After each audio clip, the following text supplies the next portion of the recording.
Sometimes when nothing goes your way, you have to lean on something bigger than yourself.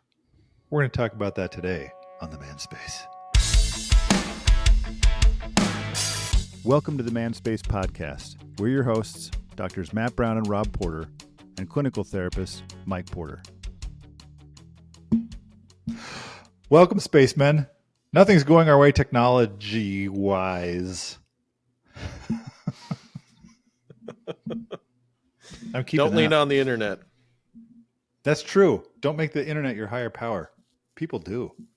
I can't tell you how many people I've talked to who have been like self-diagnosed thanks to TikTok and YouTube. It's alarming. So here we are. I'm like scared to say anything now. Hold on. I was going to say, hold on. I can hear Mike talking. All right. Well, let me tell you some thoughts I have from two sources of media. Apparently, I thought about this today. I was like, apparently, I watch a lot of TV. I don't really actually feel like I do. But whenever I watch shows, they tend to stick in my brain. And here's two things I've looked at recently, Matt, that you sent that video that made me think, hey, that's what I've been thinking about lately.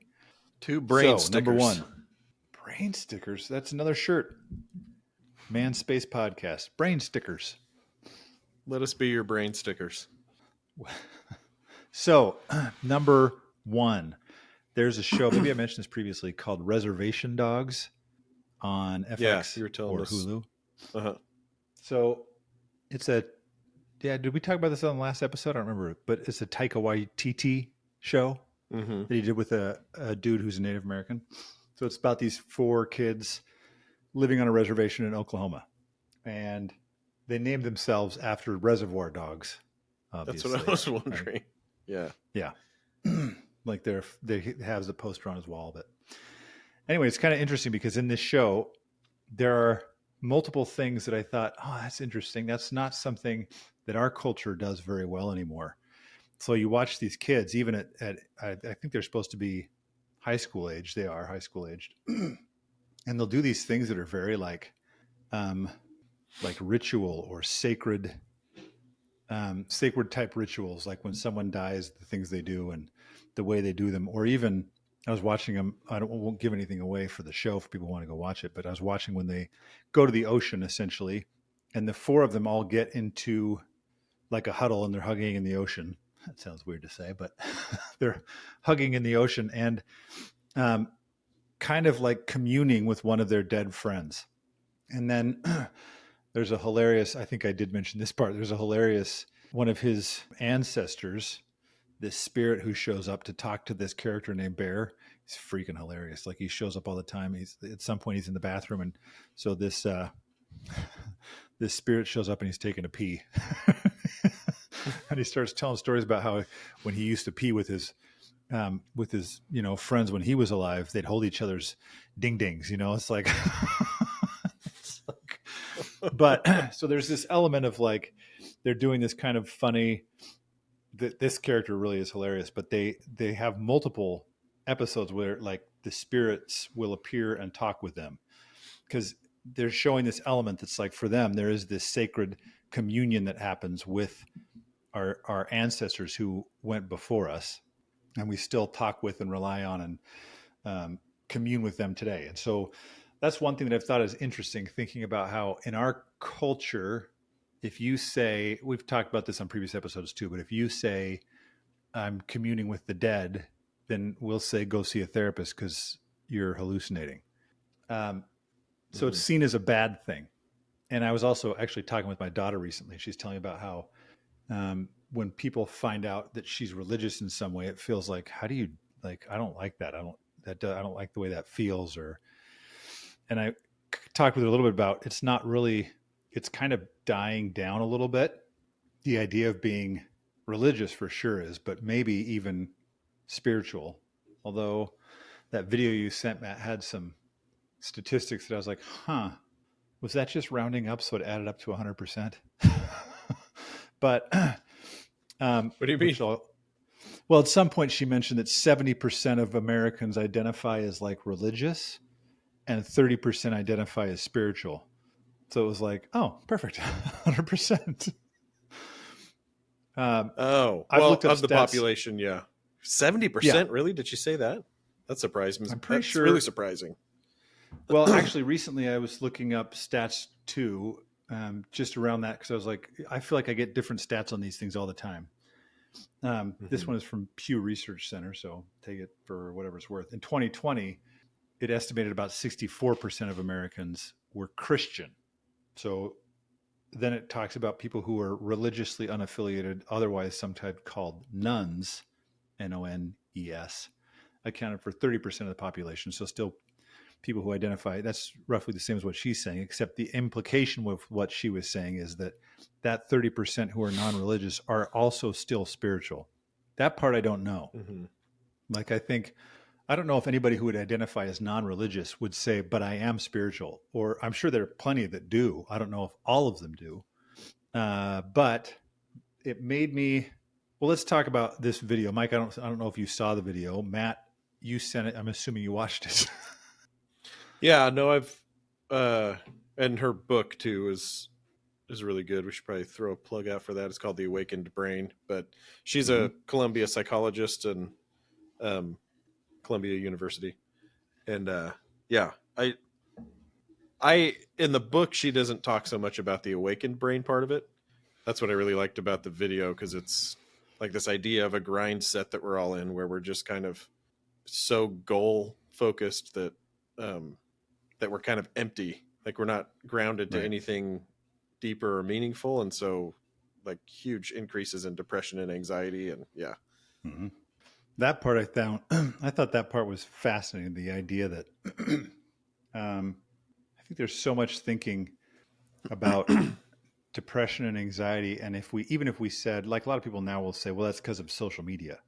I think maybe, but also I think that statistic that, like, as our grounding in something more meaningful, spiritual or religious or God or the universe, has gone down, our depression rates and anxiety rates have gone up. Because somehow achieving these goals, it's kind of like, well, what does that mean? What's the end? What does that do now that I've achieved this goal? So it's kind of interesting because she mentions these two things, and I like that word she used, grind set, because it does illustrate pretty well, I think, what creates a lot of anxiety for people, which is you're constantly working towards something. I think, and maybe this is just a me thing, and Mike, I want to know what your thoughts are on this, even if you're delayed too. But your head nod was a little like, don't worry, it won't sound delayed later. But like, I think about if I just go on this grind set thing, because I want to get into the idea of the balance of spiritual and like the awakened versus the achieving brain, as she puts it. I think there does have to be a balance. And when I said there's two media sources, there's a book I'm reading that talks about this same idea in the context of being a disciple of Jesus Christ. So, but first I want to explore this, because I think this grind set thing affects me more than I realize. So I look at this and I have thought many times, this has even happened watching Matt, when I watch you, and it always seems like, look at all that cool crap Matt's doing. Look at his cool office. Look at the way he's setting up that group practice. Look at the way he's doing this, this, and this. And I always feel like, what's wrong with me? I'm not achieving crap.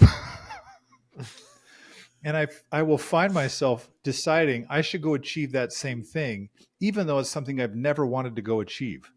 Yeah. So even if it's in a different field, like if somebody wins like a medal for tennis, I'm like, I want that. And I'm like, I don't want to play tennis. That's not true. I like tennis, but there's this thing that I feel this kind of constant pressure.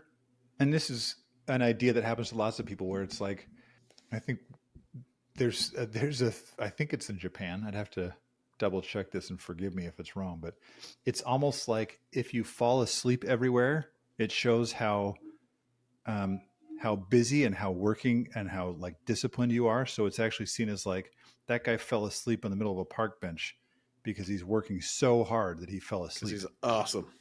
Yeah, because it's like he's such an amazing hard worker that he'll just work and work and work until he collapses. And apparently Mike is that guy. You're in the wrong culture for that, buddy. I can sleep anywhere. So, yeah, me too. But I I'm think that's curious where about that this. social media piece comes in, though. What do you mean?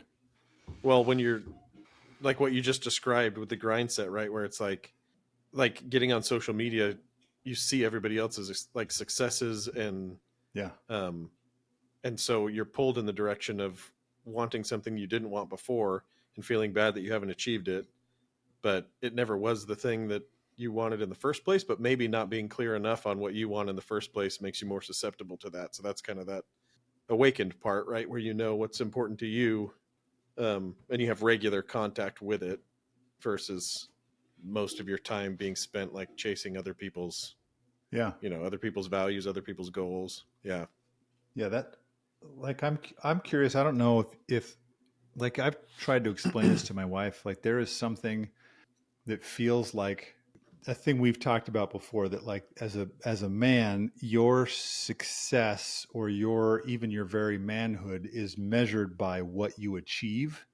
Like, I mean, I could tell you about, this is like Rob's phrase of every episode, a client I work with, even this morning, where the drive to achieve and do is so strong that he can't just sit.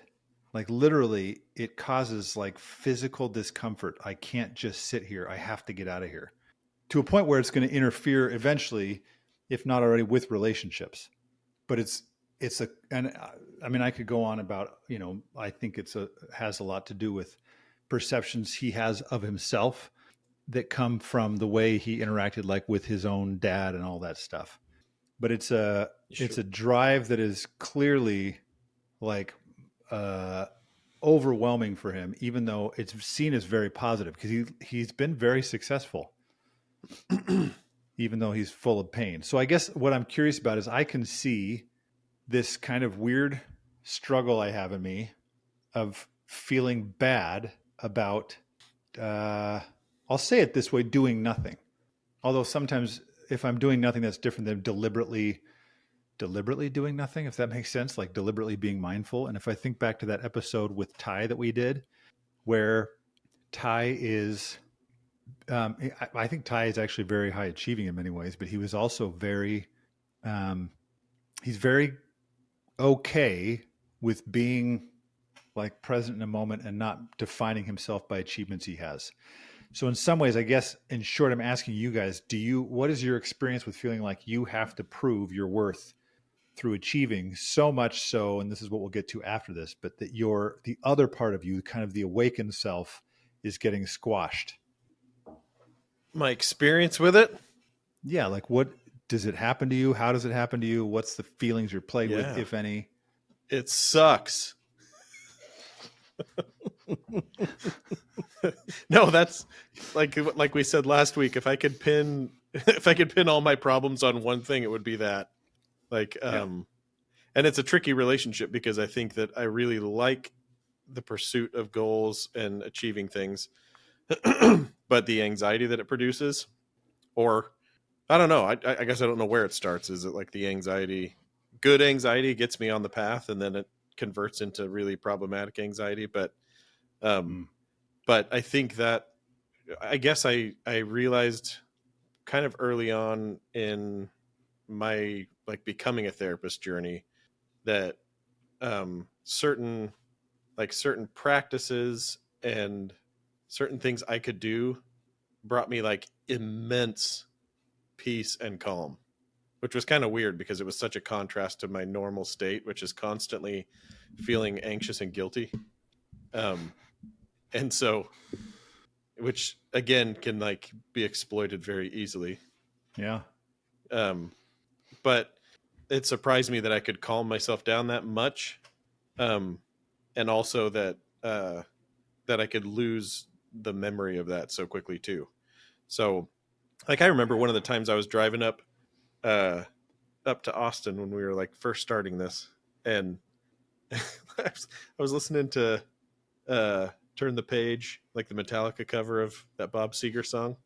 And I don't know what it was about the lyrics, but dude, I was just like bawling on the freeway, like, this is so amazing. Like like the relief I was feeling, just like kind of getting to drive somewhere and be Oh by yeah. myself. And so it's crushing, I think. But at the same time, it I like what she says in the video, right? That it's not that it's one or the other. The achieving mindset is just as important, but Right. the balance is increasingly tilting towards achievement, right? And probably has been for a long time. And it's kind of like, this is a weird comparison, but when they started to legalize marijuana, all these smoke shops started to like, and dispensaries started to have strains that were like basically the ratio of THC and CBD were so far tilted in the direction of giving you a high that there was nothing curbing it. Yeah. Um, like I think the natural ratio is like 1 to 4 CBD to THC, Hmm. and then there were certain strains that were like 20 to 1 or something. And then they're like, let's just get rid of this CBD and just give it to people to calm themselves down. And I think when it gets way out of balance like that, it sucks the life out of you. That's Mike. I'm going to come back to you. I'm going to come to you in a second. I shouldn't say come back, but I'm going to. It's kind of interesting because we've talked about this before. Like, um, just that fascinating drive. Like, it sounds so simple that you should have a balance of things. That actually, what she's talking about in this video is that your brain is actually wired to have a balance. It's not just that you should, like, we think this helps. It's saying your brain was actually created this way to do this. And so by not doing it, you're kind of actually neglecting an important part of your brain, which means you're never going to function fully the way you want to function, as much as we think we will. But there is this mentality that says, as a dude, you never say, I need a break. You just keep going. And so, and then we'll take that to an extreme and just push really hard one side.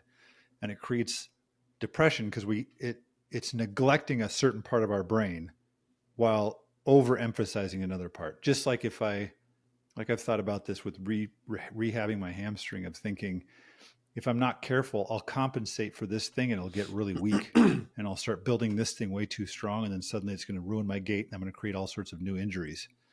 So I talked to people this morning, again, different people, who talked about their job is, they said they don't call themselves personal trainers anymore. They call themselves exercise professionals, because they're not just PTs. like telling you, here's how you build your muscles. They're saying, this is how you be very careful to build a lifestyle that will allow you to do this, this, and this. And I thought, oh, that's interesting. They're saying there has to be a balance. It's not just let's build this muscle. You have to have a balanced lifestyle in order to get this thing you want. But I think we Well, missed and you're that part. probably going to talk about this in a bit here, but I think it's important to say that the awakened part of your brain isn't like the like it's not like the taking it easy part of Right. your It's not the brain, like lazy part of your pushing and brain. taking it easy. It's like Right. it's the grounded part that's like, centered on. So yeah, it's not like avoiding struggle. You got to make sure you struggle and then like rest. Right. I mean, I guess you could call it rest, but yeah, it's more Well, but it is of a grounding in deeper things. yeah, it is different than just a rest, because it is supposed to be very deliberate and focused Mm-hmm. um, and rooted in something that is meaningful. So, Mike, now I'll allow you to speak about Delayed. your experience of, like, what it's like, if how big of an impact that is for you. I liked her word, the grind set, so much, because it felt like, yeah, it just feels like we're not only like getting back to the grind, but like we're grinding ourselves down into a pulp of nothing, which is really sad. So I'm curious, Mike, what is yours? Speak. There's part of me that wonders if I wait long enough, what kind of reaction I'll get. Oh, you Because I'm so delayed anyway. This sounds like holy crap. So that's the funny thing. And I've I've thought this for a long time. I think I'm kind of the opposite of you and Matt. Like, I know how to work hard, but this But I know grind how to set play hard. No, I don't know how to do that either. But this grind, like, I've never been that guy. Like, I've never been a huge, like, goals. I suck at goals. I don't set goals. I just suck at them. My, like, getting through my master's program, no, that was a grind. Like, my schedule, when I break it, especially the last year and a half when I was seeing clients, when I break that down for people, it sounds obscene, because I was doing so much. I had almost no downtime at all. But like outside of stuff like that, like, no, I often worry that I don't have enough of that internal natural like grind to like, I will, like, if you give me a task, I will push until I'm done with it. I often work more than I should. Like my wife will, especially like if we're doing stuff in the yard, she's like, you need to take a break. I'm like, nah, I'm good. No, I'm not good. I'm about to pass out because it's like 90, like 100 degrees outside. And I'm working at like 3 p.m, which is like the hottest part of the day because I'm an idiot. And I'm just like, no, I'm good. I can just go a little bit more. And she's like, no. But I just don't. I don't know. Like I sit and listen to you guys when we get together and talk about stuff, and you have these ideas, and I I rarely participate, and I want to, but I often think, yeah, I don't know. Like I don't feel a drive for this stuff. Like I do. I love doing it. But like you guys each come, you're like, oh, I want to do this, and I'm like, I don't know. Like I don't know. We've talked about the fact that I'm not a dreamer, and I think that's part of the grind, right? I think part of that grind set is you are constantly this forward thinking. Like I'm gonna dream about, I'm gonna do this. I don't do that. Like I tend to be like, all right, well, this is where I am right now, so here we go. Wouldn't you Yeah. say though, you're describing the same thing, it's just more somebody else kind of setting the pace and the objective for you. Right. Yes. Like we're going to clean the yard, and I'm cleaning the yard because it helps my family, and I will kill myself doing it. Right. And so that's the thing, like I said, in that aspect, yes, but I don't have this internal thing. Like you guys talk about this internal thing. I don't think I have that. If someone else sets it for me, yeah, I will kill myself till it's done. Rob. You're Delta to the core. So It's true. So here's, I raised my hand because I have this thought that's interesting when you're describing this. I actually don't consider myself a very driven person. I do have ideas of things I think, oh, that'd be cool, or that'd be cool, but it's not, I don't have a drive that pushes it forward. For me, this is why I like the grind set so much, because it's that mindset that's not even so much like, man, I really want to achieve these things. I think that's a healthy balance to say, I want to achieve these things. Mine is like, if I don't, it means this, this, and this about me. It means I suck. And so I'm constantly trying to prove myself. Right. But as a general, I don't have that. You don't feel the need to prove yourself? No. Lucky? Well, is it you've described the opposite problem before, Mike, right? Where it's like there's no way for me to prove myself because in your mind you suck so bad. Yeah. That's part You've of it. said that before. Like it's just like I just Oh, assume like yeah. I walk into a room, Which and kind my of assumption is interesting though, because I was just gonna say I walk into a room and my assumption is people think, oh, that guy's an idiot. So yeah. yeah. Go All ahead, I was finish, gonna. man. I mean, I think I'm in time here. No, I it's interesting though, because would you say because you've released yourself from that expectation that maybe you show up in a more grounded way? That's certainly a much more positive way to look at it. No, that's not generally how I see it.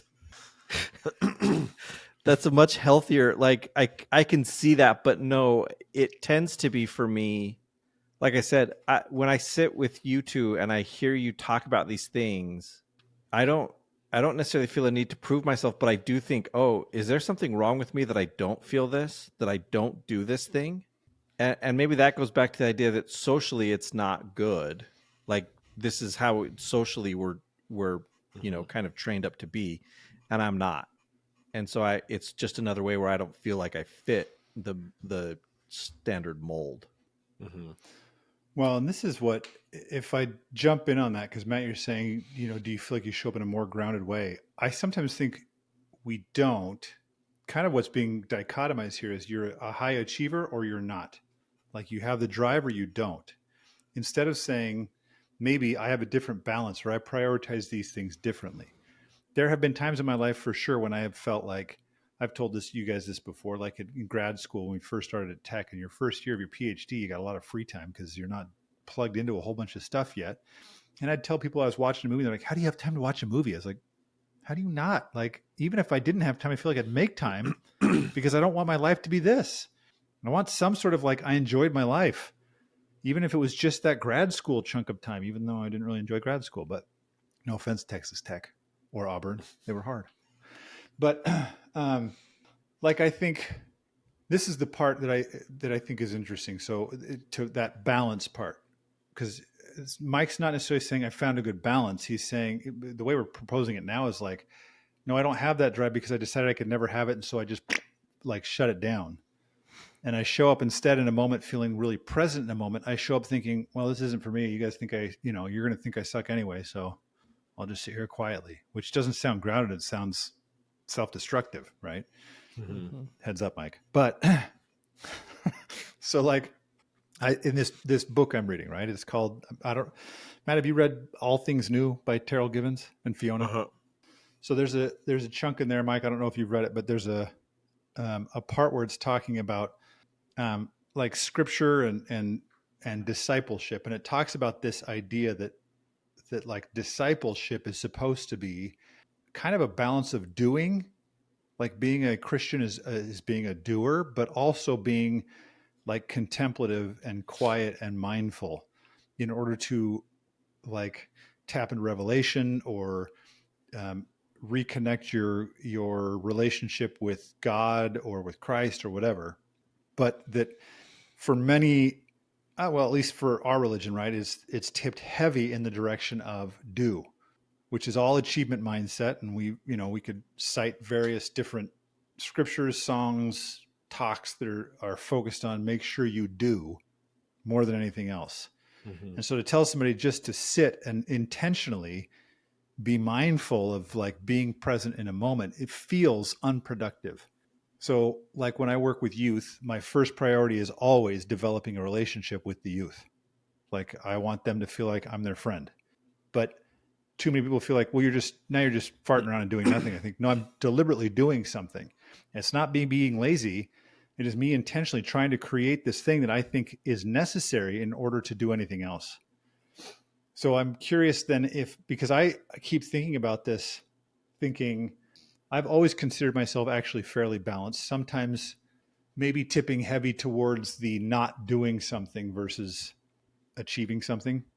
But I can look and also recognize that a lot of my balance is just not doing something. Like I'm playing a game on my phone, or I could say watching a movie, but actually I can explain why that does a lot for my brain, that it feels actually very mindful. But just doing things are really just checking out versus actually checking into a different part of my brain that is necessary.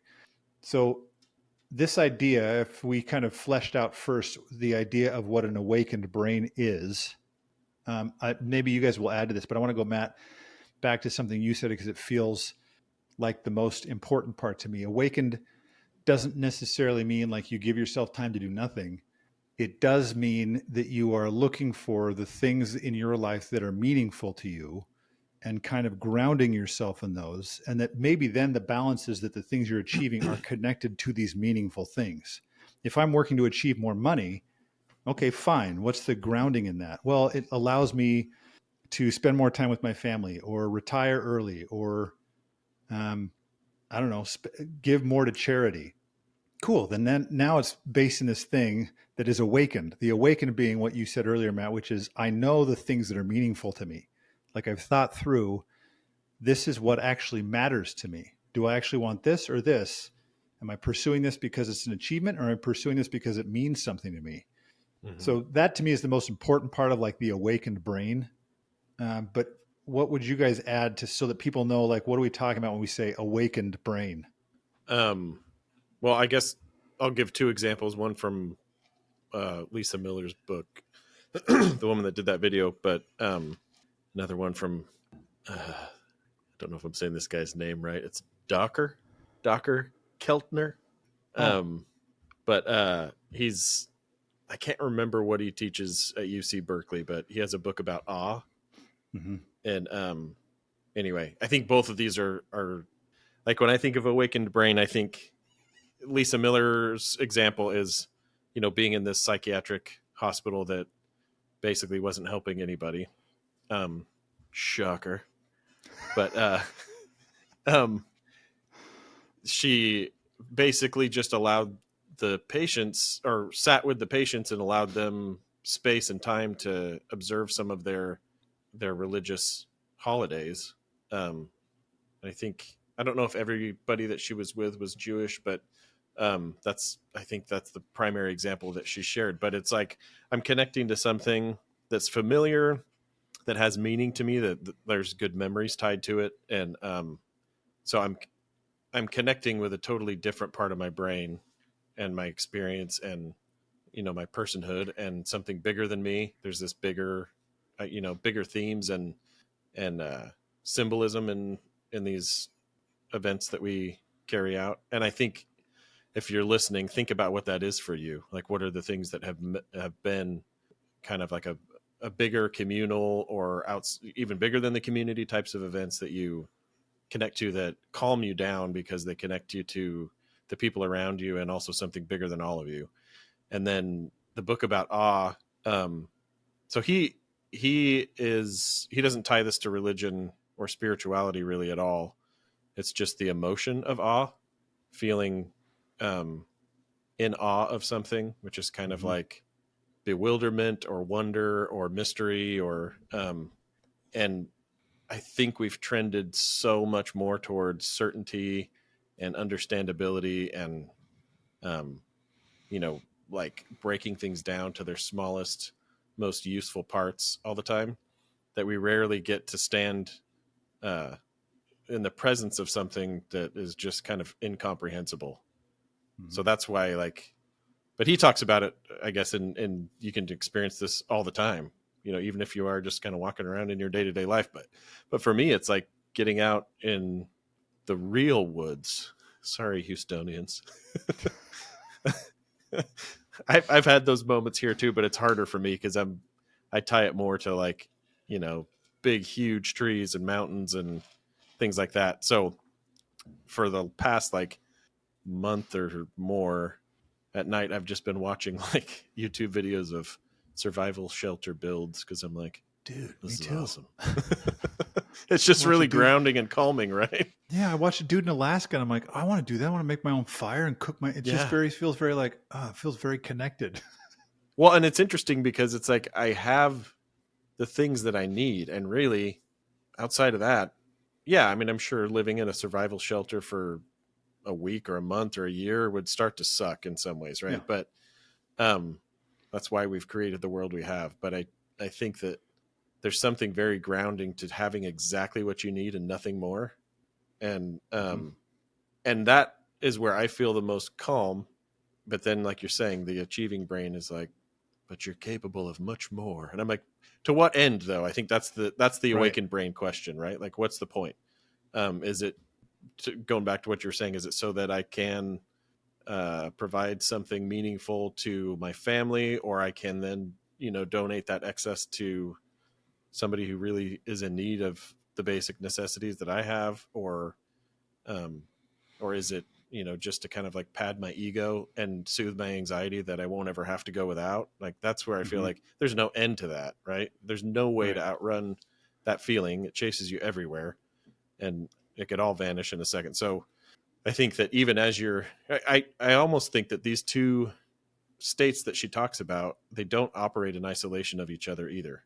Like, you can be working towards a goal and be very awakened and very grounded in it. And I think those might be kind of like peak human experiences, where you feel like I'm working towards something and I know exactly why I'm doing it, and I feel calm and I feel, courageous, and all the things that we strive to feel. But I do think we really, in our society especially, we all need time to just slow down, right? Like, in some way, and whatever that is for you, if it's been a spiritual practice, if it's been a religious practice, which is more like tying you to community and other people and specific, observances, whatever that is, or if it's getting out in nature, like we all need time to slow down. And I think that's what COVID started with, right? Everybody was like, oh, we're slowing down and this feels great.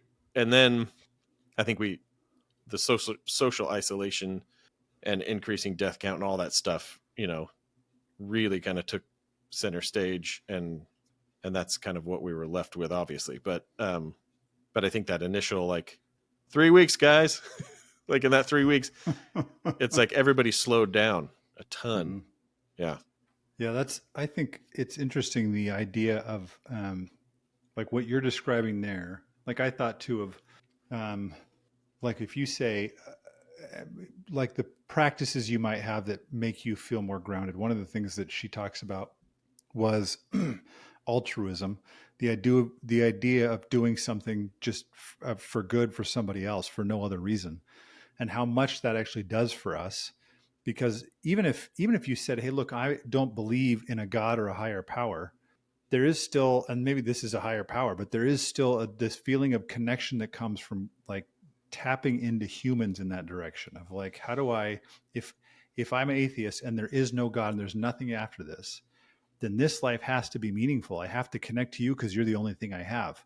I think that's powerful if you're deliberate about making it powerful. I think there's certain things like you can go out in the woods and think, oh, there's so many freaking mosquitoes out here. And there will be no awe that comes with it. It will just be annoying. Or I think about people in a religious practice where reading scripture is like, okay, well, I will passively take this scripture in. I've done this many times myself. It's like I'm reading, it's like, okay, I don't know if that did anything for me. Not realizing or remembering what I'm supposed to be doing is saying, I'm showing up to look at this and say, how do I connect in a deeper way that's meaningful and significant to me with this experience? Like, why do I read this? Do I believe this connects me to God? Do I believe this connects me to my ancestors? Do I believe this connects me to a bigger religious purpose or whatever it is? But if we're not deliberate, it will mean nothing. That awe, like when we went to Arkansas just because I'd never been to Arkansas. So last year we went to Arkansas for Thanksgiving, and my daughter wanted to go to I can't remember what they're called, like a dark sky zone or a low light. I don't know. Basically a place where you can see more stars. And so we just drove up to this place. It was kind of up on a hill and out in the middle of nowhere. And it was a moment of like, holy crap, like look how big and fast and huge this is. But we had to drive all the way there. We had to we shut all our lights off. We were the only people around. Like we had to be very deliberately focused on doing this thing. And I think what social media does is gives us the idea of like a balanced life when really it's just sitting passively and let something come at you, which is like part of being awakened is this takes just as much effort. It's a different kind of effort, but it's just as much effort as being achieving. You are working hard to say, I want to create a space that feels connecting to me with something more meaningful. And I think without that meaningful, honestly, whatever you're going to achieve, it kind of becomes like, even if you, because like what you're describing, maybe that's the ideal human experience, is that I've connected my awakened brain with my achieving brain, which means, I took these things that really kind of feel, for me, the awakened part of me feels like my brain feels like it's expanding. Like I can keep seeing new connections. If I could somehow make that into what I do for a living, that'd be awesome. Because then it feels like, oh, no, I'm working towards this thing and they're all flowing together. And sometimes that happens for me and other times it doesn't. But I think without that, we do start to suffer, particularly actually as men, because I think we're so, maybe this is wrong, but I think for mothers at least, there is this feeling of like once you've had children, I think there's this feeling of like, this is bigger than me. There's an automatic connection into this thing that doesn't always happen for men when kids are born, I don't think. And so men, we have this thing that's like, well, I need to prove what I'm doing, instead of just knowing how to connect into something bigger than you, like even just your children. I just think it's fascinating how much stuff, when I break it down, comes down into the idea of you have to be intentional and deliberate. The intentionality.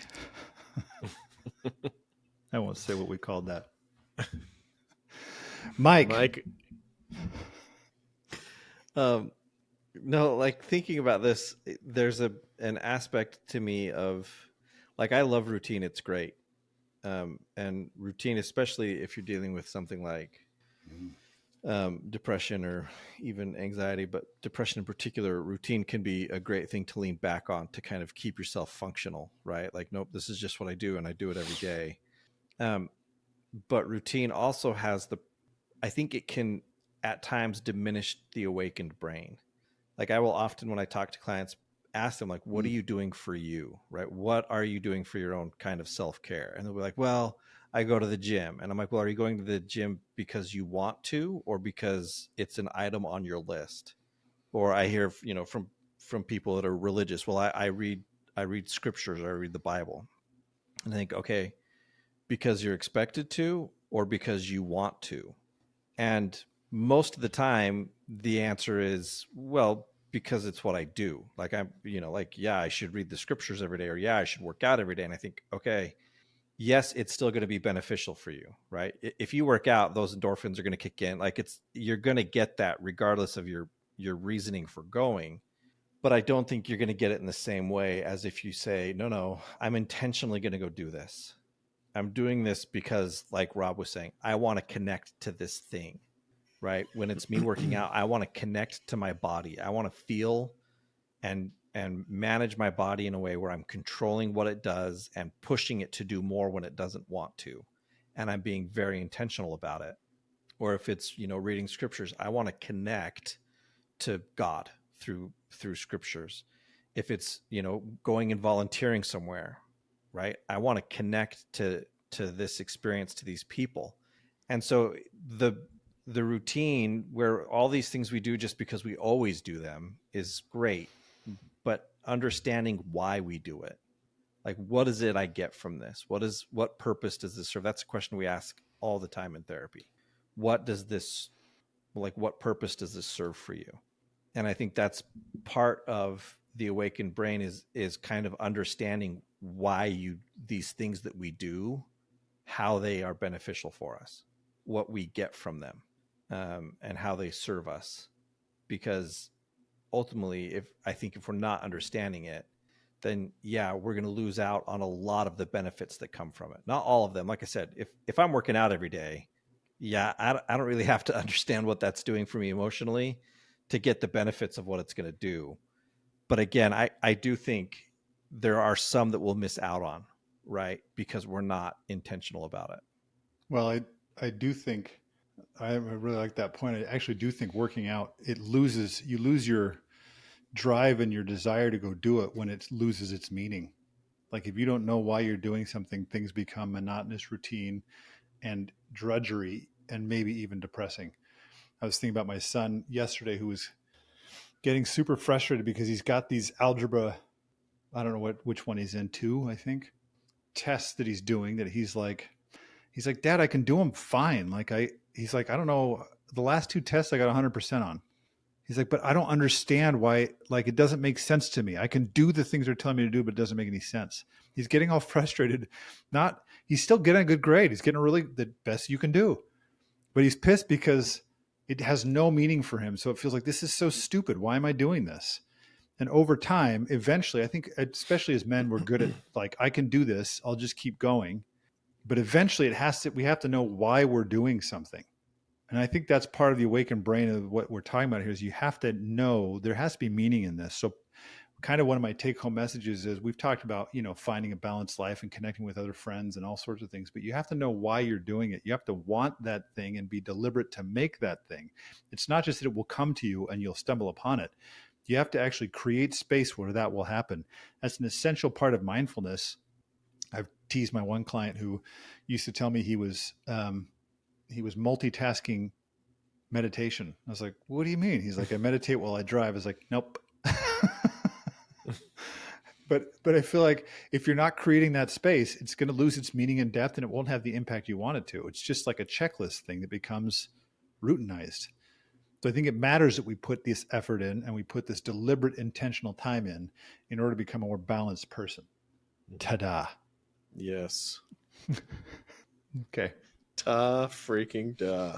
No. This is actually, well, I don't know, Matt, if you have, we'll let Mike respond more if he has more, but I don't know if you have more you want to chime in on, like a last word of like, this is something I think is actually really important to me. Like I really want to feel that balance better. Not just that I'm taking time off from achieving, but that I'm doing something over here that is making me more aware.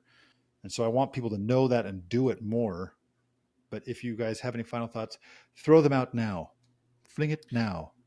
Yeah, I guess if I think about this in terms of anxiety too, one of the things that I think the awakened brain or the awakened state, of your brain can really help with is like when she's talking about altruism, people have talked about gratitude, people have talked about awe.